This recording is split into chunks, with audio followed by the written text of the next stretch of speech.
Right, I'm here with Leo Robinson with AudioStage. We're here to obviously have an interview and chat to you about what's been going on. We've done a performance with you now, obviously. What did you think? How'd you get on?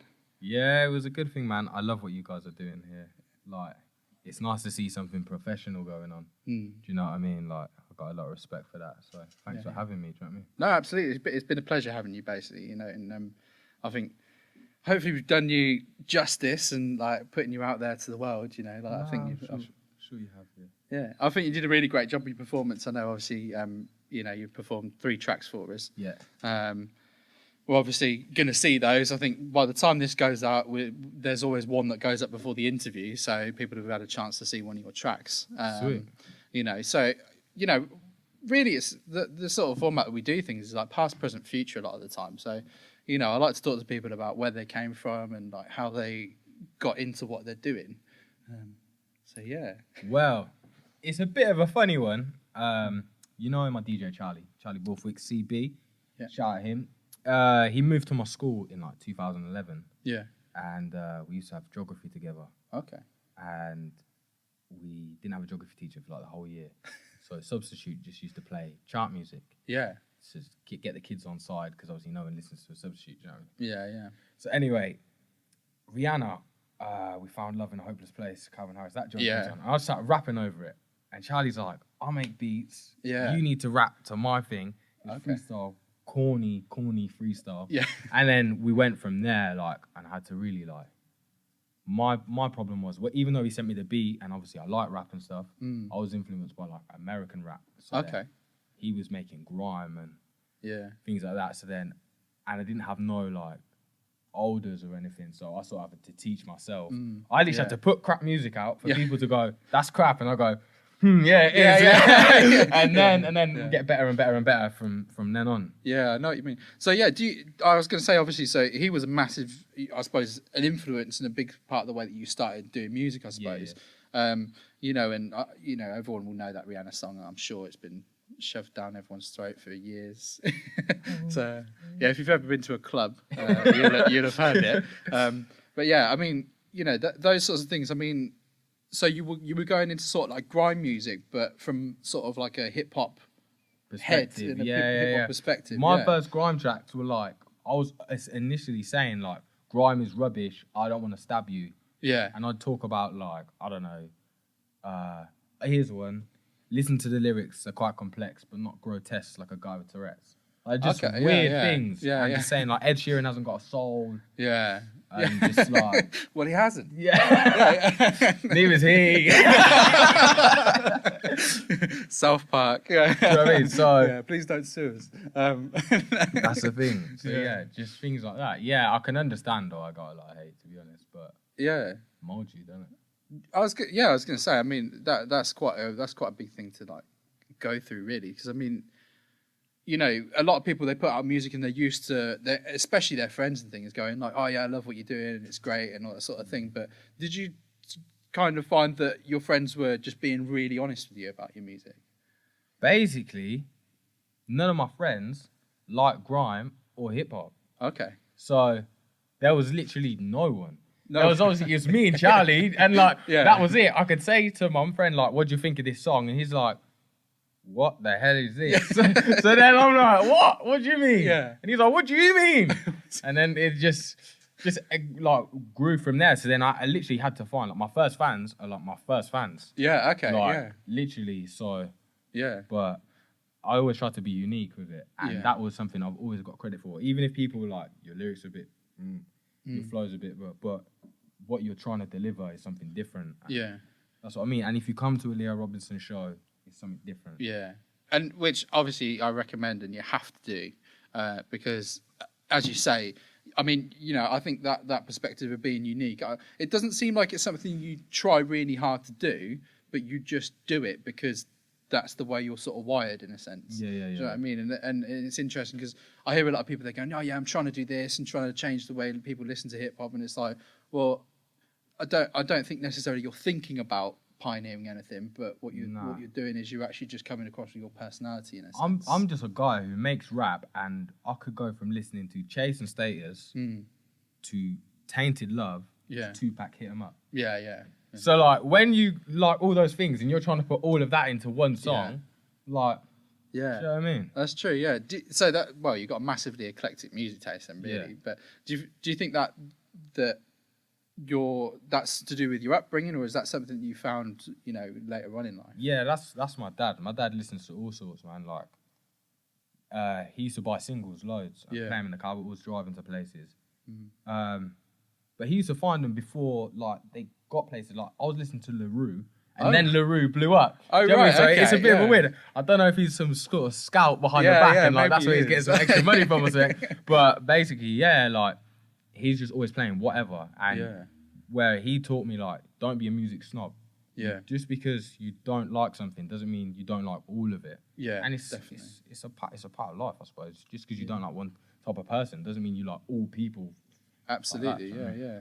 Definitely. I think that's like quite a good analogy for it, because I mean you come across people all the time. Like, I mean, we had the last couple of weeks we had John and the Uke Dealers on, and my guys. They're like, shout them out. Yeah. They're like a really eclectic group of guys, like into punk and all sorts of different things. And you look at them and you go like, they're like hip hop heads as well, like big hip hop heads.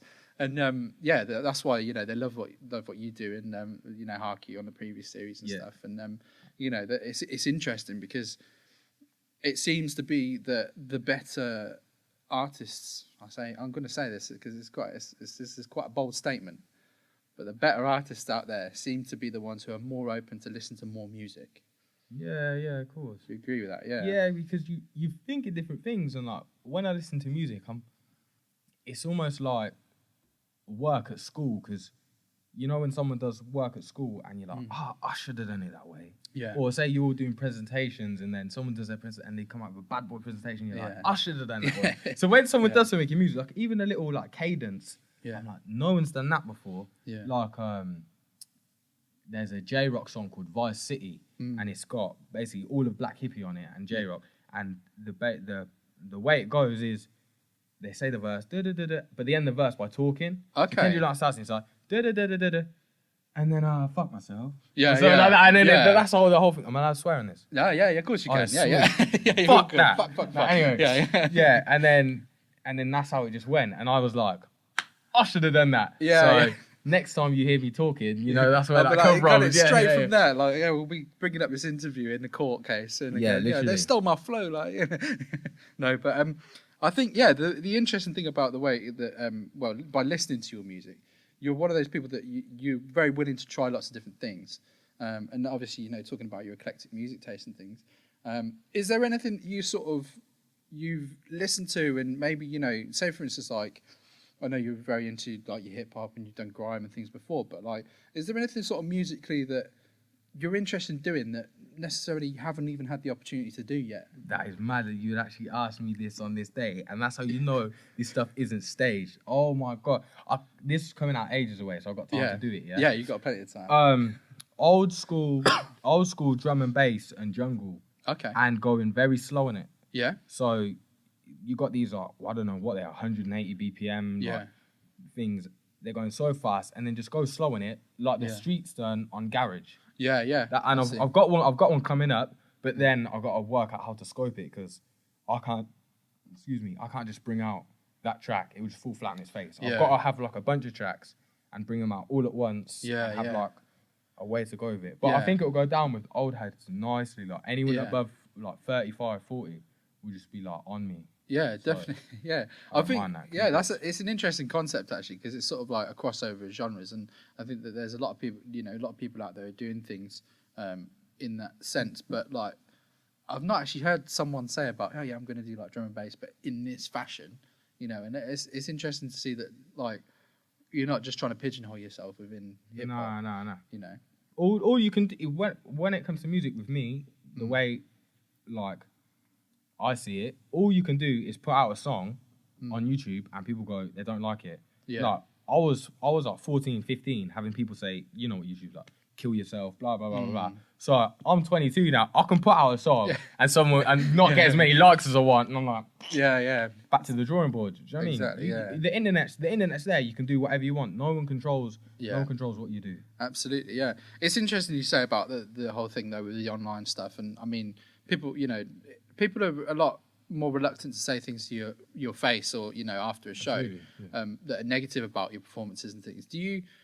How do you take things like that? Do you think that they have a negative effect, or do you take them home and say, right, I need to work on that constructively?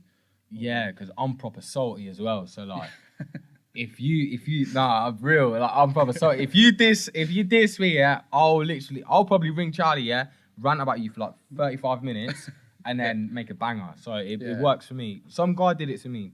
I've said this before. Bug. Gotta get the camera to zoom in on that. Like. Listen, so some guy was me and Charlie won the Rotary's Best Young Act of 2016. Oh right, yeah. And like whatever, like do your thing. And then I saw this status like a year later, and they haven't done it since. Yeah. So no one else has won it yet. And I just saw this state's like best young act, my blah blah blah. People need to recognise who's really doing stuff for the Northampton music scene, and I know him, and I was like, okay, here we go. Because old school me, yeah. Here's 4 minutes of me talking absolute and ruining your life, yeah. But I was like, do you know what? Completely flipped the vibe, and I made Peacocks Hallucinating, which without a video done like over 2,000 views on YouTube. So nice. Yeah, and I just made a groovy little dance tune. And I was like, And the reason I made the groovy little dance tune was because that's the type of music he cannot make. Yeah. Because there's a lot of rappers out there, they're nice and they got their flows and that, but like you say, they can only make one style of music. Yeah. Because it just don't suit them. But I'm quite lucky because I can just jump on anything. Yeah, definitely. And that's interesting really, because I mean it's quite difficult to find artists that can fit into lots of different places, and they're very, very versatile. And what you tend to find, I mean, you've probably found this as well, is that it's not the music itself and the way that they do things. It's the artists themselves saying, I don't want to do anything other than this, in a sense. Yeah. And they don't even want to even try it, you know what I mean, and try and turn their hands to those sorts of things. So I commend you for actually even doing it. There's people in the scene that I have bangers for, and they don't even know yet. Yeah. Like, I've heard beats and I've heard different songs, and I'm like, that would fit that with that person. Yeah. Until I start getting paid for that stuff, I'm not telling anyone them things. I'm a little bit greedy like that. But the one thing I would say to counteract it is, when you are so unique and versatile, it's so hard to break through, because I don't have one. I can't just jump on someone else's wave because we make the same type of music and just blow up with them in 25 seconds. Yeah. Because I got one song that's about like depression. Then one song's like, let's go to the club. Like my last probably 5 tunes are like grime, rap, house, funk. So it's just like, how can you? Because then people are like, I like that one, but I don't like that one. Yeah, definitely. But it's what it is. Do you feel like you're making? I mean, it's interesting actually, because this is going to be this might be a bit of an in-your-face question, really. Do you feel like you're making music because you want to make it? That specific type of thing, or are you making it because you think that other people are going to like those different things? I used to make music because I thought about what other people thought, but then you just get so detached from then you're just releasing songs for no reason. But it's quite hard because like everyone's got an opinion at the end of the day, and like I'm just a person. I know quite a lot of people. Yeah. So a lot of people come up to me and they say like, oh, I thought this, but I just make music for me now, and then people just have to accept it. But it's people who are close to you, they find it really hard. Like when you put on touchy subjects as well, like they don't want to hear you say that. Do you know what I mean? Yeah. But then it's like that music is like an outlet for that. So yeah, definitely. And do you find yourself, you know, when you're talking about things like, I mean, you say obviously you're talking about things like depression. I imagine it's one of those things you'd be drawing quite possibly on personal experience, you know, but it's things that I think everyone sort of might be able to understand and relate to. But do you feel like that those songs are more successful because of that, or do you find that people struggle to associate with it because they don't want to sort of admit that they're also going into those sorts of things and understanding what you're saying? Yeah, that's a big question. I think it really depends on like what's going on with the person in the moment. It's quite a weird one, and so many things come down to it, and like people don't even understand. Like it's so weird. I reckon I would actually put money on if you put a depressive track out in the middle of the summer, in the middle of the day, it would do worse than if you put a depressive track out in the winter at nighttime. Yeah. And it's so like, I think it all it takes, and that's just how music is and how social media's made it. All it takes is 2-3 people to jump on the same thing, and then your track goes wild. So I think a lot of it is about timing. I think a lot of music about timing, because I've got tracks that are my favourites that people do not like, and I'm like, did I just miss the boat on that? Because I listen back to it and I'm like, no, that's good. Yeah. And I got tracks that I'm like, that's all right. And they're my strongest really well. tracks. So I think it's all about timing and just, so I'm trying to understand that a bit more, like when to drop stuff and how to put stuff out and not just throw tracks in people's faces and just hope for the best sort of thing. Yeah, definitely. It's interesting, because you're actually really thinking about the way that you're releasing things, and that's great. It sounds like you're really kind of clued up to not only what your audience is listening to, but actually as the industry as a whole is trying to do and what they're trying to achieve. So that's really great. Obviously, we came shortly onto your influences and things. We were talking about, you would listen to like hip hop and grime and stuff. Are there people who you would sort of say, obviously you said, you're not got any, any guys around you that are sort of like older and like, trying to guide you and stuff. Did you find that when you were listening to music that you were being influenced by specific people? Yeah. I like, because where in our scene, when I started, like 2011, that was when, that was the worst time to be UK artist, because 2009 to like 2011, Wiley, Skeptic, they're all making dance tunes. There was no, until German Whip in 2014, there was no grime. No one talking about grime. So then I'm making grime. I've missed the start boat, so they know what to say. So I'm like, I don't fit in with them.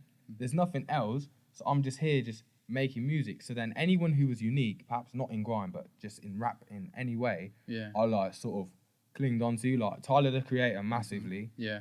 But he's gone too far west now for me. Okay. Like, I do still rate him, but like maybe I've just grown up a bit. Same with Hopsin. Okay. Hopsin? He's just so like, he's got lyrics, he's got flows, but it's just like, it's a bit silly almost. Yeah. So Hopsin, and then Kanye West, obviously. But I know that one's gonna get people at home like, oh no. But listen. 808s and Heartbreaks.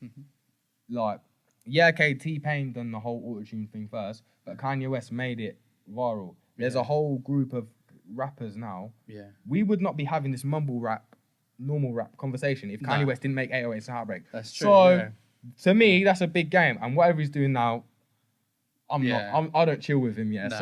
He's not my boy But, I know, but obviously, I can't deny that was a great album. And that who else? The Streets as well.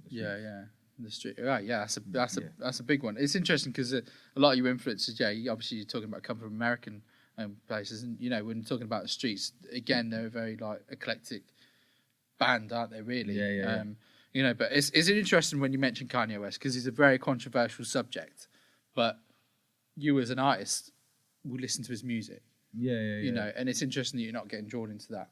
The media frenzy and all these things. Like, of course, you'll observe it and go, "Oh, maybe I'll form my own opinions." But his body of work as an artist is, I believe, to be a separate thing. That's what it is. Well, we do as a public. We do the same with football. Yeah. Like the Tottenham goalkeeper who got done for speeding, but he's still allowed to play and like be a baller. So personal life shouldn't affect their craft because. Yeah, I'm going to show my age now, but I remember when Dennis Rodman for the Chicago Bulls came out as a cross-dresser. That was a big thing. Whoa. Right? Yeah, this was a big thing in the 90s. And but he was still like really hailed as a really big basketball player. And like when you're talking about, basketball was almost sort of like the manliest of manly cultures in America at the time, and almost had a hip-hop culture surrounding it as well. So it was a really big thing. And, it's interesting that you can totally separate those two things, a personal life and a body of work, because it doesn't take away from the individual, for that sort of work. That's it. Also on influences, Eminem for his hooks, man. Yeah. Eminem's hook, because he does it like nursery rhymes, man. Yeah. It's something that you can like catch on to. Yeah. Do you know what I mean? And I try to do that a lot. Like especially if you hear the music I'm about to release, there's a lot of like just catchy choruses. Yeah, definitely. That's just something. Well, I think that's interesting as well because I mean, yeah, Eminem. I mean, personally, I grew up on Eminem. You know, like his D12 first as well. D12. Yeah, I grew up. That was nice, bro. I think I had Purple Pills on a tape, like an actual cassette tape. Right. So you know, it's like and these are sort of things. I mean, we got very similar music tastes, I think. You know, and I sort of grew up on that as well. But yeah, Eminem's a really interesting one because I mean, I'm very interested in rappers and how they break down the lyrics and things like that and create lyrics. You know, and I'm very into people like MF Doom and stuff like that. Oh yeah. Yeah, but Eminem is one of those people that actually, as an artist, is also a very intellectual rhymer. Yeah, massive. And it's interesting because the amount of intellectual work that he's put into his rhymes, but then tops it off with like a really catchy chorus and a hook. You know, it's like that's wow. And that's probably what I try to emulate the most. Yeah, it's just a shame that like I don't think people say he's fallen off. I don't think he's fallen off. I think he's just changed his style. Yeah, and it does suit because like he can't be pushing 50 and like rapping like he was. But I just don't like when he goes slow. I find it cool. Like when he's like, and I went to the mall and I got some shoes. And they were great. Like I don't like when he does all that stuff and it's like, and then what's the one with Ed Sheeran? Oh man, now you're asking. Yeah. Something like that. Whatever. But for the first minute, he's like, I go to the house and and then the next he's like, and I'm like, that's the Eminem I want. That's the Eminem I want. And I literally put up with him just talking about whatever his life is. Yeah. To hear that. Yeah. It's interesting as well because I mean, like you mentioned people like Eminem. He's someone that like does I suppose he grew up on the battle scene, didn't he? And that was how he sort of came to fruition. Is that something? I mean, I know you did the TV show recently, didn't you? Yeah, mad. Yeah. Shout out Chicken Shop Girl. Still not called me back yet. Well, if she sees this, call him back. Yeah, literally. Yeah. But we'll come on to that. Maybe not on camera, but yeah. But yeah, so you've done things like that. You got involved in things where it's like that's part of the culture. I like to imagine. Is that there is these battle raps and clashes and things like that. In even from grime to American hip hop. Is that something that you focused on in the past? Something that you wanted to do? I'll clash anyone, yeah. Like that's let's just get that out there. I don't mind it, like, but some people want to take it too far. Nah, like I think when I was younger, I've got a lot of disses on record as well, a couple deleted and stuff. Yeah. But when I was younger, like I said to you, I had no like bigger elders to help me out, and like when you're getting all this hate, it feels like the scene's just hating on you, bro. Yeah. And then when certain MCs were just cussing me in comments, I was like, oh, I'll take you then, I'll take you. And that's just like that's just the way I'm sort of built. Yeah. And like I don't know. I just think I'm good, so yeah. If people just want to talk then. But also with the whole battling thing, like you say, it's a part of the culture, and I think if there was a way to do it without people getting so hurt, because people get hurt. You see these clashes and people are high-fiving after someone's hurt because they lost. Yeah, but it's a competitive sport. That's what this is. Like, that's what this is. It's all about being number one. Yeah. And when we're on stage, there's no it's not like it's me, this guy, that guy, that guy, that guy. It's me, and then it's him, and then it's him. Yeah. So I don't know. You learn to respect people more, but still, I still think I'm the best. Yeah. Yeah. Well, that's the thing, and it's interesting because I mean,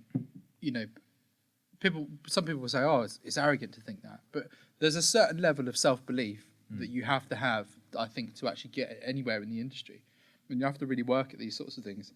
There's a lot of people out there that sort of, I think they're battering themselves down and going, oh, I'm not that good and I'm not working. Yeah, there's plenty. Yeah. And it's you see these people and they tend to not really go anywhere in a sense. Do you know what I mean? And they become very, stagnant and not, don't really want to do anything with their music because they don't believe in themselves. That's it. And it's really great to hear that you actually have that self-belief. I mean, it's almost to the nth degree, but if I don't, who will? Great. Exactly. If I don't, who will? If I don't say look, I can go to if you text me now, like, Leo, I got a show here in blah, blah, blah, never heard of it, with this many people. And also, I'll go to it. But also, a thing that's properly, like, made me, like, confident in myself was obviously being pushed out by the rap scene. I had to go make my own lanes. So I was performing, like, when we won that Young Best Act in Northampton, we were the first rap act to ever go on it. Do you know what I mean? So I've so many shows that I've gone to, and me and Charlie looked around, looked at the set list, like, there's 10 bands on tonight, right, we'll try and make them, like, one song. We've got half an hour set, and we're like, we've got to get them to, like, one song.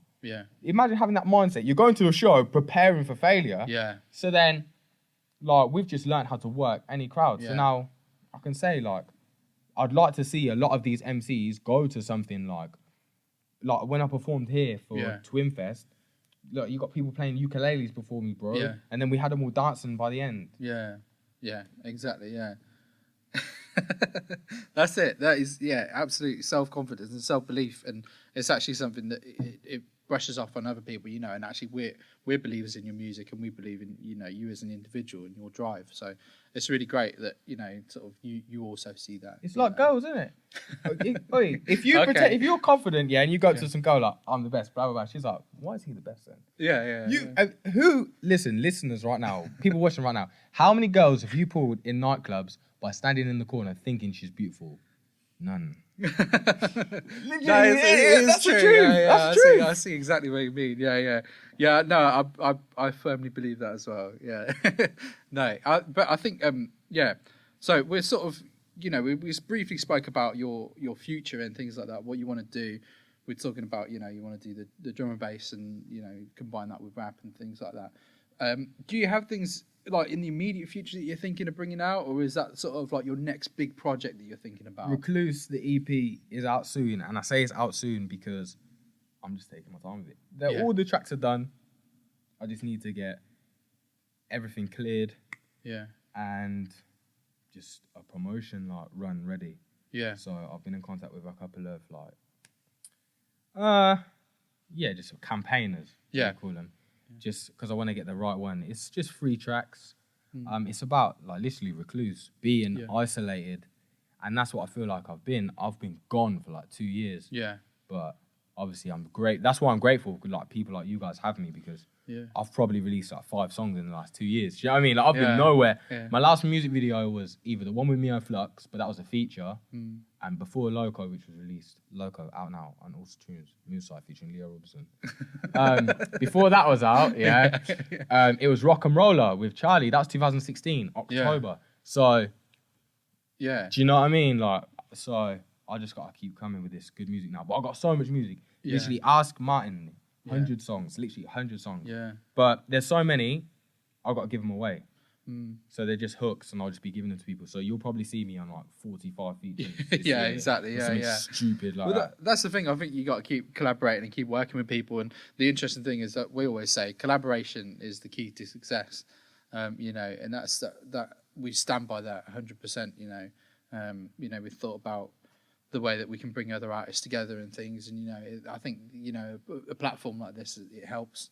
And definitely strengthening the scene and getting more people involved in music, you know, and that's definitely going to help. But it's interesting that, you know, that you're taking your time on the things that you want to do.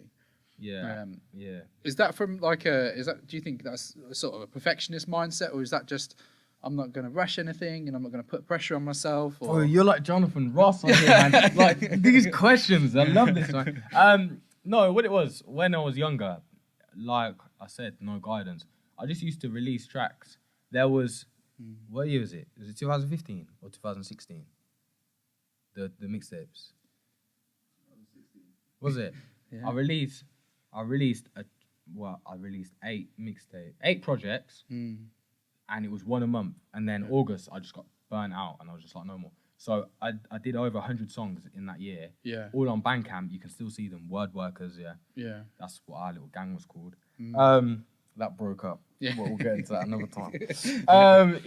So, and after that, I listened back to it, and there's good songs on there, there's bad songs in there, but they're all so poorly mastered, poor, like.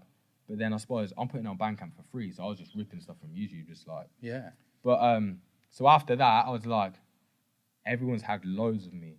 Like, you can go online and find over 100 songs of me. So like, why don't we bring out more better quality music? And I'm sick of my songs just missing, just completely missing. You show anyone, they'll say it's sick, but it doesn't get the buzz. And do you know the Wax Lyrical Sound? Yeah. I was speaking to Ryan. Shout out Ryan, Miki, and the other guys. I was speaking to Ryan, and Ryan was like, "You're bigger than us, but we're bigger than you. How does that work?" And I was like, "I don't know, bro." And he's like, "You've done big moves here, X, Y, Z. You was even on TV the other week." He's like, "How are you doing all that? But then on YouTube, you're not even hitting 1,000 views." Yeah. I'm like, bro, if I know. And I think that's what it is. Like, I just put a song out, and then I'm like, there's my song. Yeah. There's never a thought behind it, and that's why, like, I'm trying to work with these, like, businesses and sort something out, because I think that's all it needs, really. Yeah. Do you know what I mean? Definitely, yeah. I think, it sounds like you got a bit of a plan in place. Well, like, you've got an idea of how you want things to go, which is great. And I think, that's only going to be, a strength for you, to work with the right people for the job, because it's very hard to do it all yourself. That's it, man. It's almost impossible, If anyone wants to manage me, ring me up, 07904 918 919. Do you want me to keep that in the video? Yeah, legit, man. Legit. I'll just beep out the last three. You'll be like, what'd you do that for? Yeah, like, man. Comment in the last 3 digits. Ring me. If you think hard enough, ring me. But yeah, so, no, it's great talking to you, obviously. You've it's been a great insight into your music and, how you view music and the things that you want to do with the future of your music, basically. So yeah, it's been great talking to you. And is there anything more you want to say before we close off? Yeah, there is, man. Yeah. See, I like to give back to the community. You know how I am. So basically, I won't brand advertise, but I've got some questions here for the gang at AudioStage. So I'd like to give back for you guys. Right, so there's 4 of you in the room, and we'll ask 4 questions. Yeah? You're going to ask 4 questions? To each of you. Yeah. Sweet, right. You might not be able to hear people, so... You sure? You want to come in? Yeah. Okay. See, I give back. Do you know what I mean? Remember this. You're going to meet the crew today. Who's first? You first? I'll be first. If you want. What's the best $100 you've ever spent in your life? Pounds. Do you know what? I'm going to be really boring here and say the audio interface, although it's more than £100, but the audio interface for AudioStage. That was the best thing I've ever spent money on. Fair play, but what's the best £100 you've been? I know there's got to be like some strippers you pay for. I can't say too much. Like public persona, Okay, who's next? Who wants to be next? Dan. Do you want me to move out your way? Yeah. I'll get out your way. Jesus, this chair. Yeah, they're a bit much. It's Dan. I think people know who I am. Right, hi Dan. Thanks for joining me today. Thanks for having me. What's the most exciting event you've ever witnessed, bar this? Jesus. Nothing really. This is the best it gets. No, I guess the birth of my 3 kids. Oh, yeah. Whoa, 3 all I at got once. 3 boys, not once. Fucking hell. I was gonna say. No. I mean, I can't say any individual one, but yeah, probably that. Fair play, man. Said, yeah. Respect that. Yeah. Right, who's next? Thanks. Graham. You can edit out me taking forever to answer it. Hi, Graham. Hello. Whoa. Hope. If you could be the CEO of any corporation in the world, which one would you choose? AudioStage. One day. Well, you're not. So let's pick another one. I guess Google's pretty good, isn't they? Could have a lot of money. Google, yeah, that's a good shout. You got Google Maps and all sorts. Exactly. I can take credit for everything. Google Calendar. Yeah, you got loads. Oh my god. There we go. Yeah. Bro, it's good online platform. Thought it'd be a hard question. Other platform calendars are available. Right, who's next? Right. Jay. Yeah. Sweet. What's the question? Nipple size penis or penis size nipple? Is that genuinely a question? Yeah, bro. Think about the winter. This bro. is Mad. stressful. I think I'll go for penis-sized nipples. You know, Yeah. you can't lose out on the. You can't lose out. But it depends what size the penis is, isn't it? Yeah, but No, for real, no, it does. that is true. Because imagine, like, But can you imagine? Can you imagine getting in the bedroom and then just like? yo, I got enough game for that not even to matter, bro. Listen. Well, But anyway. it depends on the nipple size as well, right? Yeah, that's what I'm saying. Oh, listen, look, you got to work with what you got to work with. Actually, that is true. Yeah, exactly. Size doesn't matter. So I use it. Size don't matter. Well, Nah, forget that. is a Yeah, lie. penis-sized Yeah. nipples. Yeah, we'll set that out, yeah. Thank you, everyone. This has been AudioStage. My name's been Leo Robinson, L30 Robinson. What a question for the last one.